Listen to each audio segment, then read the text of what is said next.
বিশাল জলধাৰাৰ মাজত ইমান অতিশয় মৎস্য মই কোনোদিনেই দৰ্শন হোৱা নাই। বুজি এই মৎস্যই হ'বই নোৱাৰে। এই নিশ্চয় প্ৰভু নাৰায়ণে মৎস্য ৰূপ ধাৰণ কৰি মোক কৰিছে চালনা। হে মৎস্য ৰাজন, হে মৎস্য ৰাজন, কিয় মোক কৰিছে চালনা?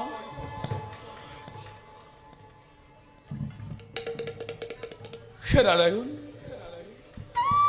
আপোনাৰ ৰূপ দেখুৱাই মোৰ জীৱন সাৰ্থক কৰক।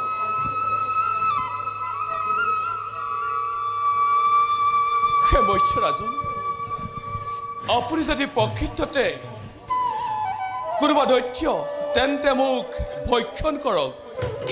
হে ৰাজন, আমি তোমাক আকৌ পৰীক্ষা কৰিম। আমি এই জগতৰ সৃষ্টিকৰ্তা, আমি এই বিষ্ণু। শুনা ৰাজা সত্যব্ৰত, প্ৰভু আজি কাল ৰাত্ৰি, আজি এই শেষ ৰাতিতেই মহাপ্ৰলয় আৰম্ভ হ'ব। সাগৰৰ পানীয়ে গোটেই পৃথিৱী ডুবাই পেলাব। পৃথিৱীত তোমাৰ বাদে আৰু কোনো জীৱই জীয়াই নাথাকিব।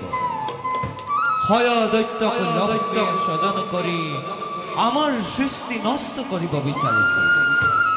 সি ইতিমধ্যে চাৰিবেদ হৰণ কৰি আনিছে।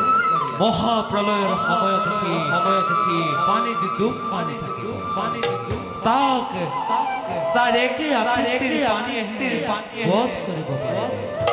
সেয়েহে আমি তাক তাৰ দৰে একে ৰূপ ধাৰণ কৰি নিধন কৰিম আৰু পুনৰ এনে মৎস্য ৰূপ ধাৰণ কৰি চাৰিবেদ উদ্ধাৰ কৰিম। প্ৰভু, প্ৰভু, সেই মহা সংকটত আমি কেনেকৈ জীয়াই থাকিম? শুনা ৰাজা সত্যব্ৰত, মহাপ্ৰলয় আৰম্ভ হোৱাৰ আগে আগে তোমাৰ কাষলৈ মই এখন বৃহৎ নৌকা পঠিয়াই দিম। তাতে তোমালোকে সকলো তৰু তৃণ পশু পক্ষী যি পোৱা পিছৰ কল্পত সৃজন কৰিবৰ কাৰণে নৌকাত তুলি ধৰিবা। মহাপ্ৰলয়ৰ মাত্ৰ 7 দিন 7 ৰাতি চলি থাকিব। আমি ক্ষয় দৈত্যক বধ কৰি পুনৰ মৎস্য ৰূপে তোমালোকৰ ওচৰলৈ আহিম। আমাৰ মূৰৰ ওপৰত এটা শিং দেখিবা।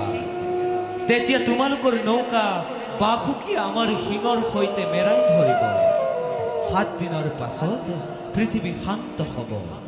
তাৰ পাছত তুমি আমি প্ৰত্যেকেই নিজ নিজ কৰ্তব্যত সমগ্ৰসৰ।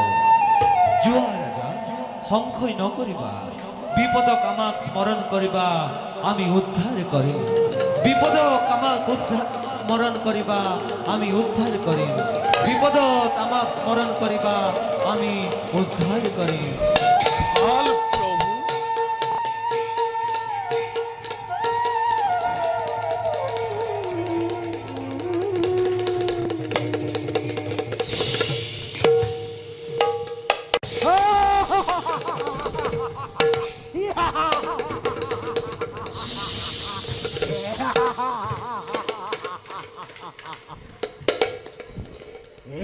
এই মোৰ সোণালী সজোগ সাগৰৰ পানী চাৰিওফালে আহিব ধৰিছে।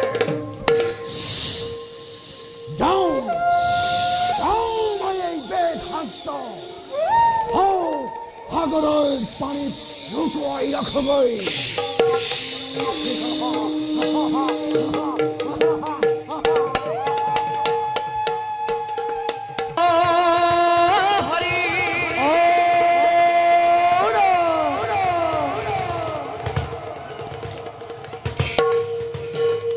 প্রবেশ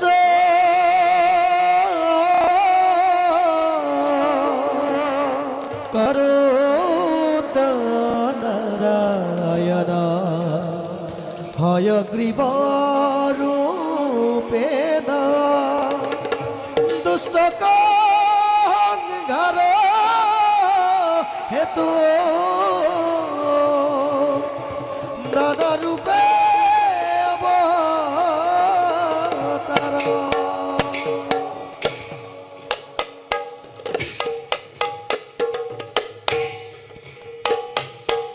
হয় জীব রূপে প্রভু দিলা বলি ধন হরিয়ে দুষ্ট কনা শিবে লাগি তুমি নারায়ণ হরিয়ে ভয়ঙ্কর রূপ ধরি গর্জি বেলা জিলা হরিয়ে সমস্ত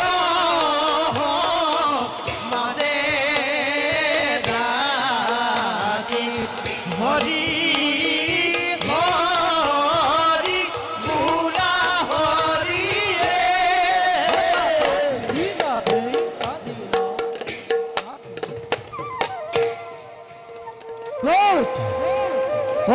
হেরো মূর্খ হয় দৈত্য সারি বেদ হরণ করি বদলত করিছ প্রবেশ চোখ বাছ করি ভয় সারি বেদ করি উদ্ধার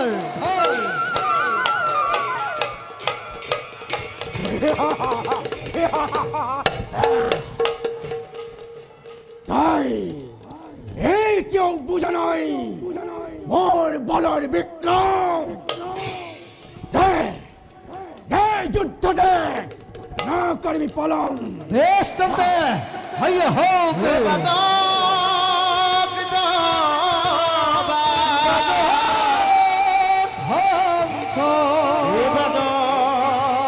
ফুল চাল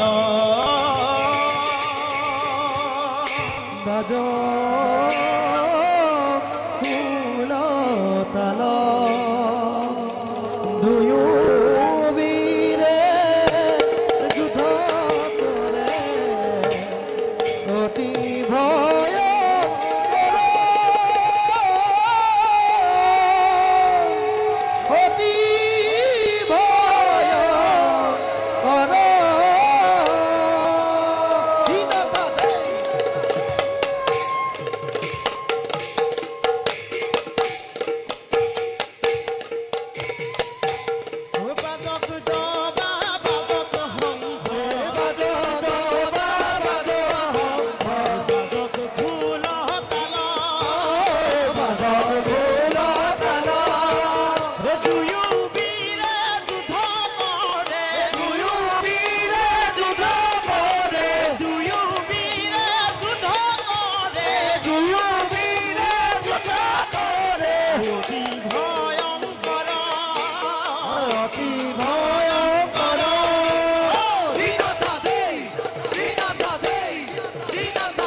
সোনারময় মৎস্যরূপ ধারণ করি সারিবের করুকই উদ্ধার।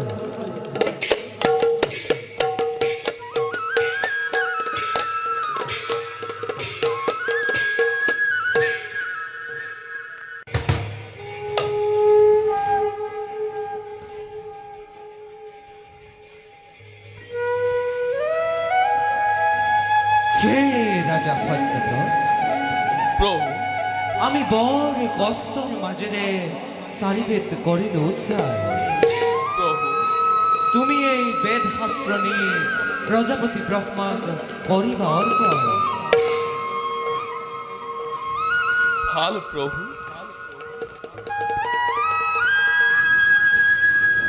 জয় রাজা, বিপদত সকলোৱে আমাক কৰিবা স্মৰণ, আমি উদ্ধাৰ কৰিম।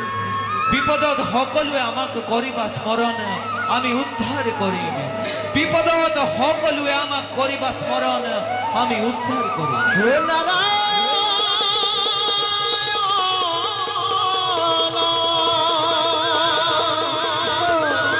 হে নিৰঞ্জন,